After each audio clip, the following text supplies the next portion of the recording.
Hello friends, welcome to my channel JV and CIB made simple.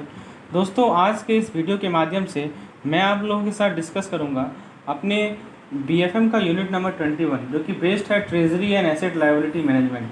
तो basically ये एक theory session है और इसमें मैं आप लोगों को इससे रिलेटेड, इस टॉपिक से रिलेटेड जितने भी इंपॉर्टेंट थ्योरीज हैं उसको मैं कवर करूंगा। साथ ही साथ जो बीएफएम का मॉक टेस्ट नंबर 10 मैंने कंडक्ट किया था, इसका लास्ट का 5 क्वेश्चन को मैं एक्सप्लेन करूंगा दोस्तों। क्वेश्चन नंबर 36, 37 और 38, 39, 40।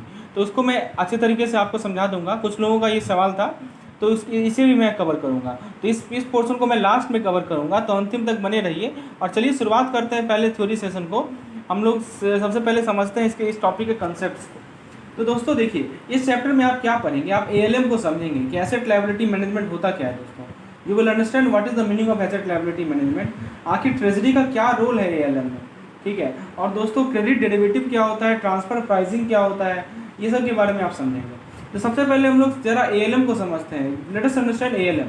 तो दोस्तों देखिए, किसी भी बैंक का जो बैलेंस शीट होता है उस पर रिस्क स्प्रेड होता है, ये आपको पता है। एक एग्जांपल से समझते हैं दोस्तों। एक एग्जांपल ले लीजिए कि देखिए, ये एसेट साइड है और ये लायबिलिटी साइड है, ठीक है। तो पहला साल बैंक क्या कर रही है कि उसके पास एसेट के रूप में एक 90 डेज का बिल डिस्काउंटिंग फैसिलिटीज़ है। उससे वो अपनी ये इसका एसेट है, ठीक है। और लायबिलिटीज उसका क्या है, deposit of 3 year eight ₹8% per annum. तो अपने अपने डिपॉजिट से इस अपने एसेट को फुलफिल कर रही है। जो भी फंडिंग यहाँ से इसे मिल रहा है उसको यहाँ पे लगा रही है, ठीक है। लेकिन दूसरा साल की शुरुआत में क्या हुआ कि जो इस पे रेट ऑफ इंटरेस्ट 8% था, वो अभी भी 8% है। यानी बैंक को अपने ग्राहक को अभी भी 8% रेट ऑफ इंटरेस्ट देना पड़ रहा है। लेकिन इसका जो एसेट है उसका जो रेट ऑफ इंटरेस्ट था वो घटकर हो गया 7%। अभी देखिए, इस यहाँ पे रेट ऑफ इंटरेस्ट इससे ज़्यादा था, लेकिन अब घटकर हो गया 7% हो गया। तो यहाँ पे आप क्या देख रहे हैं कि अभी जो पहला साल जो अर्निंग था वो पॉजिटिव था, लेकिन दूसरा साल आप देखिए कि उसको देना पड़ रहा है 8% और मिल रहा है मात्र 7%। तो यहाँ पे जो इसका अर्निंग है वो नेगेटिव है। तो यही इस एग्जाम्पल से आपको क्लियर होता है कि बैंक के लिए ये जो अर्निंग है वो कैसा है, वो नेगेटिव अर्निंग है। ये आपको क्लियर हो रहा है। So this is a negative earning for bank, ठीक है। और क्योंकि डिपॉजिट जो है उसका रेट ऑफ इंटरेस्ट फिक्स है, ठीक है। लेकिन जो बिल डिस्काउंटिंग है उसको हम लोग को हर एक क्या करना है, हर एक 90 दिन पे उसका प्राइसिंग होता है। समझ में आपको, क्योंकि 90 डेज का बिल डिस्काउंटिंग है। तो यहाँ पे आप देख सकते हैं कि एसेट लायबिलिटी मिसमैच है, क्योंकि देखिए बिल डिस्काउंटिंग फैसिलिटी जो है वो 90 दिन का है, तो उसको आपको हर एक 90 दिन पे रिप्राइसिंग करना पड़ेगा, ठीक है। ये तो पहला एग्जांपल था। आप एक दूसरा एग्जांपल लीजिए। आपका बैलेंस शीट है, उसमें एक एसेट साइड होगा और एक लायबिलिटी साइड होगा, ये आपको पता है। दोस्तों देखिए, एसेट साइड में क्या है कि हमारे पास लायबिलिटी साइड में डिपॉजिट है, 1 साल का डिपॉजिट है 5% पर एनम पे, ठीक है। और एसेट साइड उस पार्टिकुलर डिपॉजिट से हम क्या कर रहे हैं, अपना हमारे पास एक मॉर्टगेज लोन है जिसका एवरेज मैच्योरिटी ओवर 5 ईयर्स है, ठीक है। उसको हम लोग फुलफिल कर रहे हैं, यानी अपने डिपॉजिट से, अपने लायबिलिटी से अपने एसेट को फुलफिल कर रहे हैं, जो कि मॉर्टगेज लोन के रूप में है। तो ये दो सिचुएशन आपके सामने है दोस्तों, ठीक है। पहला एग्जांपल और ये दूसरा एग्जांपल। तो ये जो दो एग्जांपल है दोस्तों, अब आपका ये जो इन अबव दो सिचुएशन हो सकता है। यहाँ पे बैंक एक लिक्विडिटी प्रॉब्लम को फेस कर सकती है। मान लीजिए, आप खुद देखिए ना, यहाँ पे 1 साल का डिपॉजिट है, मैच्योरिटी केवल 1 साल का है, और जो मॉर्टगेज लोन है वो 5 साल का है, ठीक है, उससे वो फुलफिल कर रही है। तो ऐसा केस तो हो सकता है ना कि बैंक के पास सफिशिएंट लिक्विडिटी नहीं हो, यानी लिक्विडिटी का प्रॉब्लम हो। जब मान लीजिए एक साथ लार्ज डिपॉजिट उसे पे करना पड़े, मना तो नहीं कर सकती है, उसे पे तो करना ही है, करना है, ठीक है। लेकिन यहाँ पे एक प्रॉब्लम आ सकता है इसे, वो क्या हो सकता है, लिक्विडिटी प्रॉब्लम जिसे हम लोग कहते हैं, ठीक है। उसके बाद दोस्तों और क्या प्रॉब्लम आ सकता है, बैंक को एक्सेप्ट करना पड़ेगा फ्रेश डिपॉजिट, या बोरो करना पड़ेगा इंटर बैंक मार्केट से करंट रेट पे, ऐसे ऑब्लिगेशन को मीट करने के लिए। So bank would have to accept fresh deposit और borrow from inter bank market at current rate to meet such obligation. तो ये दो केसेस हो सकते हैं कि अपना कुछ एक्स्ट्रा पैसा कहाँ से लेना पड़ेगा, उसे इंटर बैंक मार्केट से खरीदना पड़ेगा, ठीक है, करंट रेट पे। अब इसका कॉन्सिक्वेंस क्या होगा, तो दोस्तों इसका कॉन्सिक्वेंस क्या होगा, ये जो दो सिचुएशन मैंने आपको समझाया, इसका कॉन्सिक्वेंस देखिए क्या होगा कि जो करंट इंटरेस्ट रेट है वो हायर होगा कॉन्ट्रैक्टेड रेट से मॉर्गेज एडवांस पे। तो यहाँ पे इंटरेस्ट रेट का मिसमैच होगा, ठीक है। इस कारण से जो स्प्रेड होगा वो नेगेटिव हो जाएगा हमारा, या हमारा जो नेट इंटरेस्ट इनकम है। नेट इंटरेस्ट इनकम क्या होता है, interest income minus interest expense. देखिए ये बेसिकली डिफरेंस होता है हमारा, interest income minus interest expense, expense का, ठीक है। तो ये दोनों चीज़ का डिफरेंस होता है, interest income minus interest expense का, एनआईआई की हम बात कर रहे हैं। तो देखिए दोस्तों, यदि करंट इंटरेस्ट रेट ज़्यादा होगा कॉन्ट्रैक्टेड रेट से, तो उस कारण से हमारा एनआईआई घट जाएगा, हमारा नेटवर्थ एरोड होने लगेगा, और इस कारण से जो स्प्रेड आएगा वो कैसा स्प्रेड होगा, वो नेगेटिव स्प्रेड होगा, ठीक है। तो ये 3 कॉन्सिक्वेंसेज हो सकते हैं हमारे एसेट लायबिलिटी मैनेजमेंट के कारण। चलिए, ये चीज़ आपको क्लियर हो गया। अब हम लोग डिस्कस करते हैं लिक्विडिटी रिस्क को या इंटरेस्ट रेट रिस्क को। Let us discuss liquidity risk and interest rate risk. तो एएलएम में दोस्तों एसेट जो है वो हमें इनकम देता है। एसेट क्या देता है, हमें इनकम देता है, ठीक है। इसीलिए उसको हम लोग कैश इनफ्लो के रूप में शो करते हैं, और जो लायबिलिटीज़ है उसको हम लोग कैश आउटफ्लो के रूप में शो करते हैं। तो याद रखिएगा, एएलएम में एसेट आपको इनकम देता है, उसको कैश इनफ्लो में शो करते हैं, और जो लायबिलिटीज़ है उसको हमें पे करना है, इसीलिए कैश आउटफ्लो। आप ऐसे समझिए ना, आपके पास एक पर्स है, ठीक है। तो इनकम जहाँ से आएगा वो आपका क्या आएगा, वो आपका एसेट साइड है, एसेट से आपका इनकम आता है, और जहाँ से आपका पैसा जा रहा है वो आउटफ्लो है, वो आपका लायबिलिटी होता है। यही चीज़ ध्यान रखना है, वो क्या है आपका लायबिलिटी, एसेट्स एंड लायबिलिटी। तो जो एसेट लायबिलिटी मिसमैच है, एक तरह का आपका कैश फ्लो मिसमैच हो गया। एक तरह का कैसा मिसमैच है, कैश फ्लो मिसमैच है, ठीक है। तो या तो आपका एक्सेस इनफ्लो होगा या आपका एक्सेस आउटफ्लो होगा। ये तो हो सकता है ना कि ज़्यादा एसेट हो या ज़्यादा लायबिलिटीज़ हो। तो यदि ज़्यादा एसेट होगा तो हम लोग कहेंगे एक्सेस इनफ्लो, और यदि ज़्यादा लायबिलिटी होगा तो हम कहेंगे एक्सेस आउटफ्लो ऑफ फंड, ठीक है। ये पार्ट ऑफ इनफ्लो और outflow is denominated in foreign currency. अब मान लीजिए ये जो इनफ्लो है या जो आउटफ्लो है उसका डिनोमिनेशन है फॉरेन करेंसी में, तो एक करेंसी मिसमैच भी आ सकती है। एक तो हमने देखा कि आपका कैश फ्लो मिसमैच है, समझ रहे हैं बात को। एक तो आपका कैश फ्लो मिसमैच है ही पहले से, ठीक है। हाँ, ये किस कारण से है, एसेट लायबिलिटी मिसमैच का दूसरा नाम है। और एक और मिसमैच आ गया करेंसी मिसमैच, जिसको हमको ट्रेजरी, जो कि ट्रेजरी का यही काम है कि ये दो मिसमैच को ये मैनेज करती है। तो ध्यान रखिएगा, ट्रेजरी का एक रोल आपको समझ में आ गया। अच्छा दोस्तों, मैंने आपको समझाया था कि लिक्विडिटी रिस्क के कारण ही हमारा इंटरेस्ट रेट रिस्क आता है। मैंने बताया था ना कि both liquidity risk and interest rate risk are two sides of the same coin, ठीक है। तो दोस्तों ये आपस में इंटर कोरिलेटेड है, these two risk are correlated. तो दोस्तों अभी हम लोग डिस्कस कर रहे हैं एएलएम में क्या होता है, एसेट लायबिलिटी मैनेजमेंट में क्या होता है कि हमें कैश फ्लो मिसमैच को भी मैनेज करना है, और दोस्तों साथ ही साथ हमें करेंसी मिसमैच को भी मैनेज करना है। तो दोस्तों अब हम लोग बात करते हैं लिक्विडिटी का। लिक्विडिटी को कैसे आप डिफाइन करते हैं, तो आपके पास जो फंड है तो उस फंड का कुछ सोर्स होगा और उस फंड का कुछ यूज होगा। तो इस दोनों के बीच का जो डिफरेंस होता है दोस्तों, the difference between sources of fund and uses of fund, किसी भी टाइम बैंड में उसको हम लोग लिक्विडिटी गैप कहते हैं। इसमें लिक्विडिटी गैप, तो ये ध्यान रखिएगा, लिक्विडिटी गैप का क्या मतलब है, source of fund and use of fund, इसके बीच का जो डिफरेंस होता है टाइम बैंड में, that is called liquidity gap. तो ये या तो पॉजिटिव होगा या तो ये नेगेटिव होगा, दो ही पॉसिबिलिटी है, ठीक है। और ये किस कारण से आता है कि जो हमारे बैंक का एसेट और लायबिलिटी है उसके मिसमैच के कारण आता है। और ये मैंने बताया ना कि एसेट लायबिलिटी मिसमैच होता है, उस कारण से क्या आता है दोस्तों, उस कारण से लिक्विडिटी गैप आता है, that is called liquidity gap.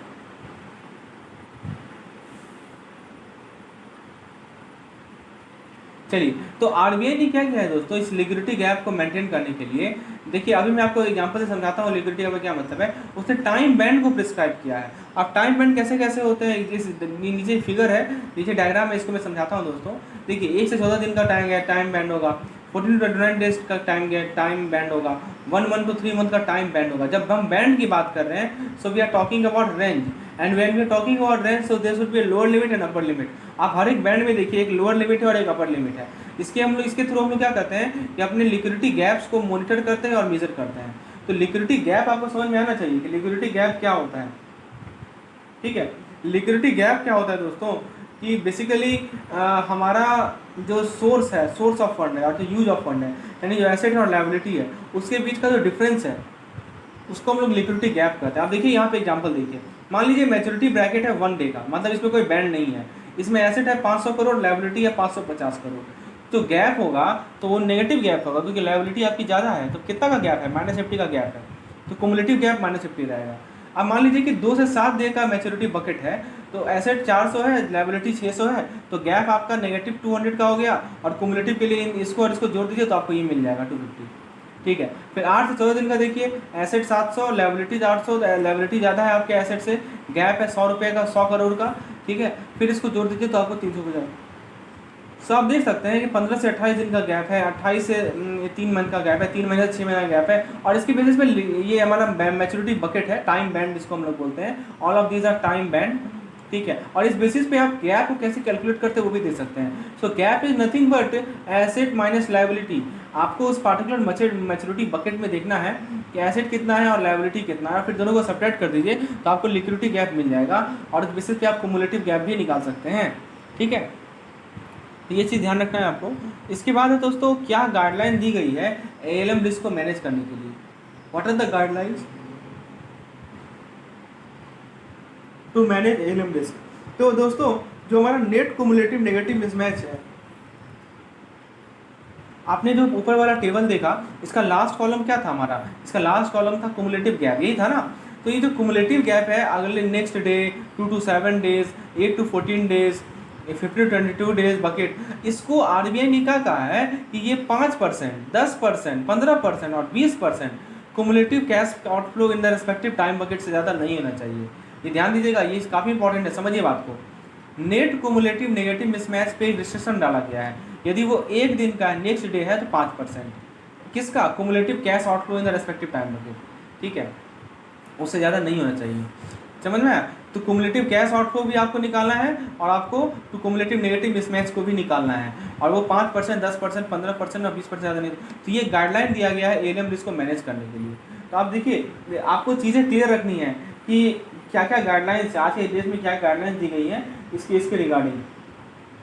और बैंक को अपना liquidity management policy, contingency measure को रखना पड़ेगा लिक्विडिटी के शॉर्टफॉल को एड्रेस करने के लिए, ठीक है। अब कंटिजेंसी मेजर क्या हो सकता है कि credit line from other bank, liquid investment and maintenance of adequate security, ठीक है।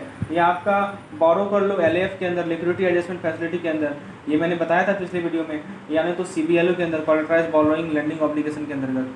तो these other some contingencies plan, contingency plan समझते हैं ना, जब एडवर्स सिचुएशन आ जाए तो कंटिजेंसी प्लान को यूज किया जाता है। अब दोस्तों, ये था हमारा लिक्विडिटी से रिलेटेड फैक्ट्स। अब हम लोग डिस्कस करते हैं, एक इंपॉर्टेंट फैक्ट हो गया इंटरेस्ट रेट। मैंने बोला ना कि लिक्विडिटी रिस्क और इंटरेस्ट रेट रिस्क आपस में कोरिलेटेड है। जब हम लोग लिक्विडिटी की बात करते हैं तो हम बात कर रहे होते हैं पॉजिटिव कैश फ्लो का, ठीक है। चलिए, अब हम लोग डिस्कस करते हैं दोस्तों इंटरेस्ट रेट का। तो दोस्तों, इंटरेस्ट रेट में सबसे इंपॉर्टेंट टर्म आता है, वो है नेट इंटरेस्ट इनकम।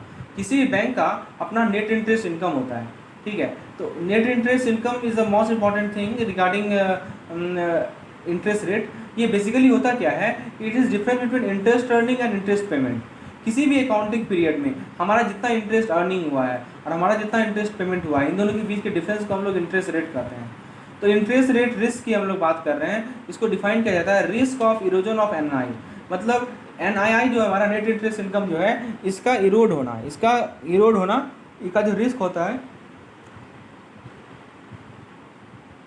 इसके इरोड होने का जो रिस्क होता है दोस्तों, इसे ही हम लोग कहते हैं इंटरेस्ट रेट रिस्क। और ये किस कारण से होता है, इसका कारण क्या है कि जो हमारा मार्केट में इंटरेस्ट रेट का मूवमेंट है, वो मेन कारण है हमारा इंटरेस्ट रेट रिस्क का। हमारा इंटरेस्ट रेट बढ़ता है, घटता है, ठीक है, इसमें एडवर्स चेंजेस आते हैं। So all of this are the main reason behind interest rate risk. अब मैं एग्जांपल से समझाता हूँ दोस्तों इंटरेस्ट रेट रिस्क को अच्छे तरीके से। एक बैंक है, मान लीजिए उसने 100 करोड़ का एफडी लिया, ठीक है, 1 साल के लिए 6% रेट ऑफ इंटरेस्ट पे, और उस पैसे को एफडी को जो है लोन में लगा दिया, ठीक है। हाँ, और जो वहाँ से जो पैसा मिला एफडी का 100 करोड़ का, उसको लोन पे लगा दिया 8% फिक्स रेट पे 5 साल के लिए।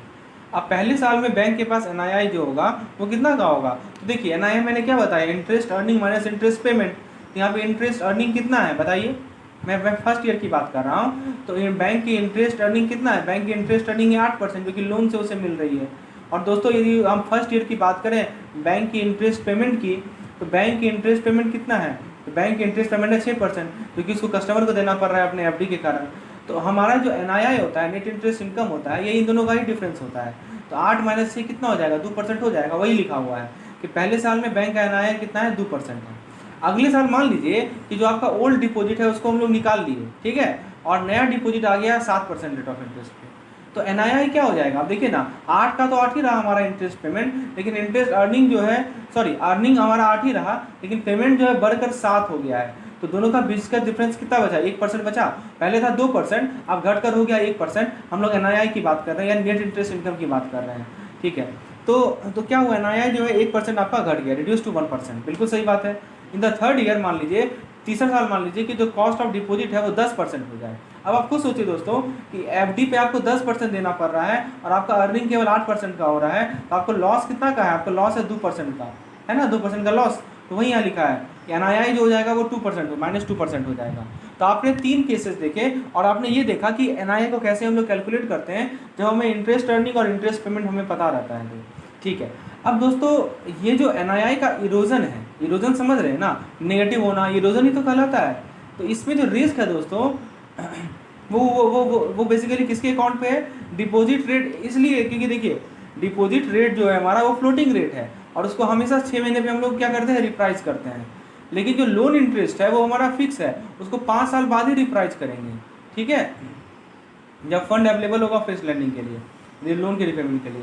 तो आपको समझ में आया कि आखिर ये जो NII का जो वैल्यू वेरिएशन हो रहा है आखिर किस कारण से हो रहा है। इसका मेन रीजन क्या है कि जो भी हमारा लायबिलिटीज़ हैं, जो भी हमारी लायबिलिटीज़ हैं उनका मैच्योरिटी पीरियड जो है, that maturity period is only 1 year, और आप कह सकते हैं कि 6 मंथ। लेकिन जो हमारा एसेट्स है उसका मैच्योरिटी पीरियड 5 मंथ है। तो यहाँ पे इंटरेस्ट रेट मिसमैच आ रहा है, उसे हम लोग रिप्राइजिंग रिस्क भी कहते हैं, that is also called repricing risk, that is. तो याद रखिएगा इंटरेस्ट रेट मिसमैच को हम लोग रिप्राइजिंग रिस्क भी कहते हैं। रिप्राइजिंग रिस्क जो है किसी टाइम बकेट में एग्जिस्ट करता है, जैसे 6 महीना से 1 साल, ठीक है। तो asset and liability which are due for repricing are not equal. दोस्तों हम लोग टाइम बकेट की बात करें तो मिसमैच जो भी होता है हर एक टाइम बकेट में उसको गैप के रूप में मेजर किया जाता है, किसके में, इसे कहते हैं रिस्क सेंसिटिव एसेट, और एक होता है हमारा रिस्क सेंसिटिव लायबिलिटी। इसके बारे में हम लोग आगे डिस्कस करेंगे RSA और RSL के बारे में। तो RSA और RSL के बीच का जो डिफरेंस होता है, गैप होता है, उससे हम लोग मिसमैच को मेजर करते हैं हर एक टाइम बकेट में। तो या तो एब्सोल्यूट टर्म में होगा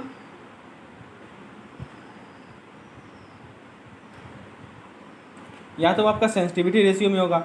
ये संभव है कि आप मिसमैच को रिड्यूस कर सकते हैं by swapping floating rate to fix rate और fix rate to floating rate.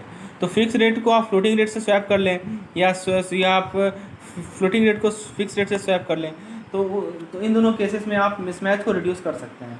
RBI क्या रिकमेंड करती है, RBI रिकमेंड करती है स्टैंडर्डाइज अप्रोच, और it approach simplified approach under Basel II for determining the capital requirement for derivative instrument।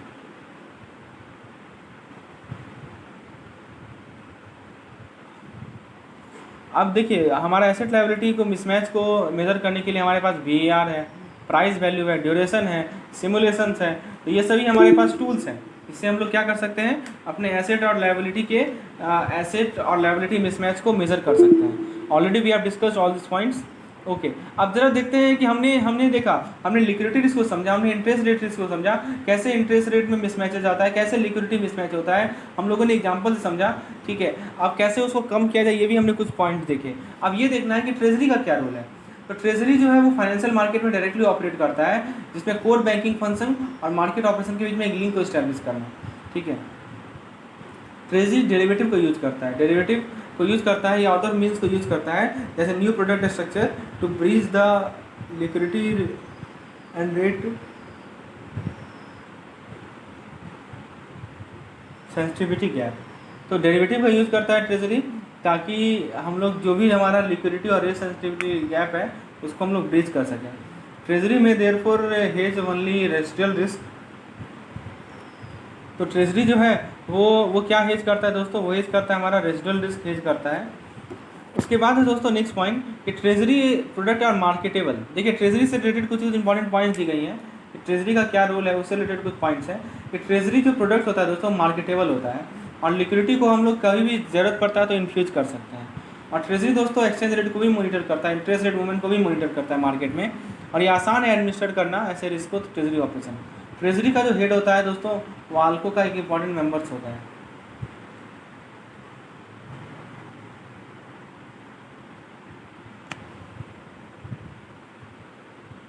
Derivative का क्या use है, तो डेरिवेटिव से हम लोग लिक्विडिटी या इंटरेस्ट रेट रिस्क को मैनेज कर सकते हैं, इससे मार्केट रिस्क को हम लोग ओवरकम कर सकते हैं लार्ज एक्सटेंट तक, ठीक है। डेरिवेटिव जो है मार्केट मूवमेंट को कैपिटल को रेप्लिकेट करता है। डेरिवेटिव से हम लोग high value instrument individual transaction को हम लोग हेज कर सकते हैं।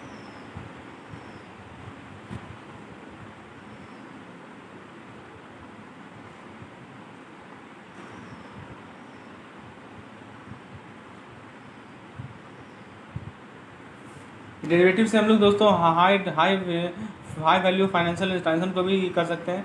Many bank have resorted to funding their regular loan from short term resources not to increase their spread. Spread को बढ़ाने के लिए क्या करने लगे हैं बैंक, अपने रेगुलर लोन को शॉर्ट टर्म रिसोर्स से फंड करने लगे हैं। द बैंक में देयरफॉर स्वैप द 3 मंथ। देखिए क्या हो रहा है कि शॉर्ट टर्म रिसोर्स से अपने रेगुलर लोन को फंड कर रहे हैं ताकि उनका स्प्रेड बढ़े।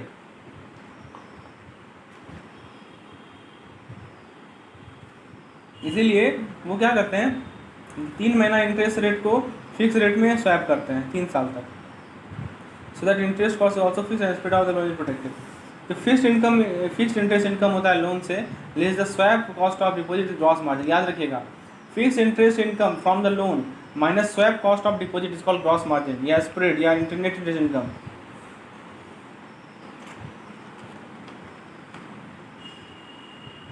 बैंक फिक्स इंटरेस्ट रेट को लोन पे जो फिक्स इंटरेस्ट रेट है उसको फ्लोटिंग रेट पे भी स्वैप कर सकती है।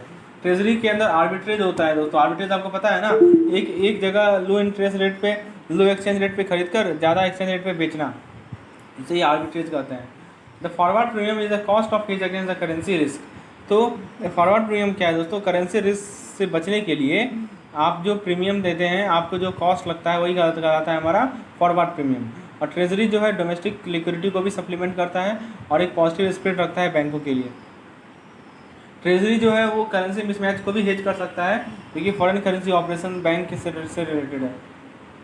जैसे एग्जांपल के तौर पर ट्रेजरी जो है एक कॉल ऑप्शन को बाई किया जिससे फॉरेन करेंसी लोन का रिपेमेंट हो सके।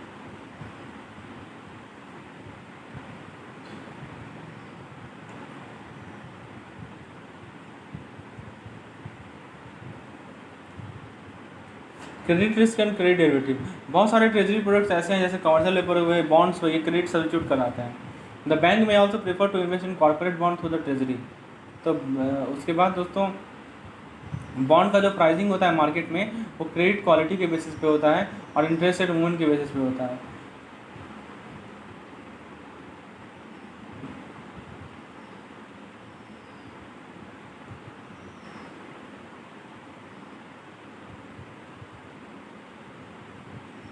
There are new product which convert conventional credit into tradable treasury asset. This process को सिक्योरिटाइजेशन इसके बारे में हम लोगों ने ऑलरेडी डिस्कस किया है दोस्तों। ट्रांसफर प्राइसिंग में क्या होता है, आप कॉस्ट ऑफ रिसोर्स को फिक्स करते हैं और return on asset on the bank investment. दोस्तों ये सिक्योरिटाइजेशन और एसपीवी का कंसेप्ट है, हम लोगों ने ऑलरेडी पिछली वीडियो में डिस्कस किया है, मैं दोबारा उसे डिस्कस नहीं करूँगा यहाँ पे। इसके बाद दोस्तों पॉलिसी एनवायरनमेंट देख लीजिए। एएलएम पॉलिसी के अंदर operational aspect of ALM including risk measure, monitoring of risk utilisation. Liquidity policy के अंदर minimum liquidity to be maintain. Derivative policy के अंदर prescribes the norms for use of derivative capital allocation. Volatility product में दोस्तों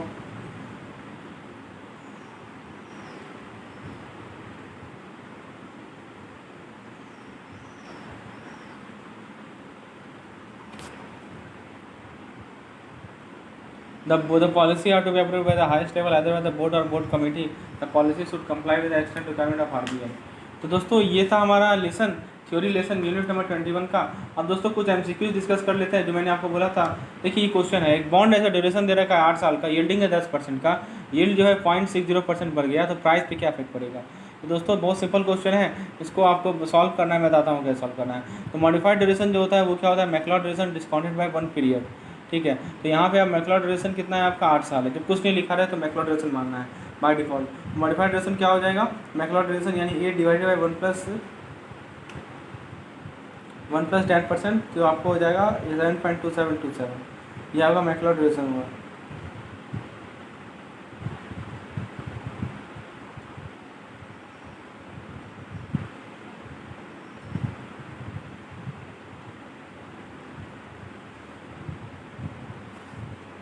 अब दोस्तों percentage change in price निकालने के लिए मॉडिफाइड ड्यूरेशन को हम लोग यील्ड चेंज से मल्टीप्लाई करेंगे तो आपको आंसर मिल जाएगा -4.36। ठीक है, फिर कर रहा है दोस्तों इसमें ड्यूरेशन और मॉडिफाइड ड्यूरेशन निकालना है। Coupon value, discount factor, PV of year, इस बेसिस पे आप ड्यूरेशन निकालेंगे और मॉडिफाइड ड्यूरेशन निकालेंगे। ठीक है, उसके बाद किसी बॉन्ड का करंट प्राइस दिया हुआ है, ड्यूरेशन दिया हुआ है, यील्ड चेंज हो रहा है इतना, लाइकली प्राइस, तो फिर से वही फॉर्मूला लगेगा, आपके सामने आंसर है, एक बार मिला के देख लीजिएगा। ओवरनाइट VAR दिया हुआ है 2 साल का गवर्नमेंट सिक्योरिटी का, और तो इससे रिलेटेड क्वेश्चन है। वर्स्ट केस सिनेरियो में प्रोस्पेक्टिव सेलर जो है वो राइज इन यील्ड को एक्सपेक्ट करता है, तो आंसर हो जाएगा ये। और ओवरनाइट VAR दिया हुआ है, तो आपसे पूछा है प्रोस्पेक्टिव सेलर, इसका भी मैंने आपको ट्रिक बताया था, इसका आंसर हो जाएगा ऑप्शन नंबर बी। दोस्तों ये था हमारा आज का लेसन। यदि लेसन की PDF चाहिए आपको तो आप मुझे व्हाट्सएप कर सकते हैं, आपके नंबर आपके स्क्रीन पे है, ये हमारा नंबर है, आप मुझे व्हाट्सएप कीजिए। और दोस्तों यदि आपको वीडियो पसंद आया हो तो एक लाइक ज़रूर कीजिएगा, चैनल को सब्सक्राइब कीजिए और मैक्सिमम से मैक्सिमम से शेयर कीजिए। धन्यवाद।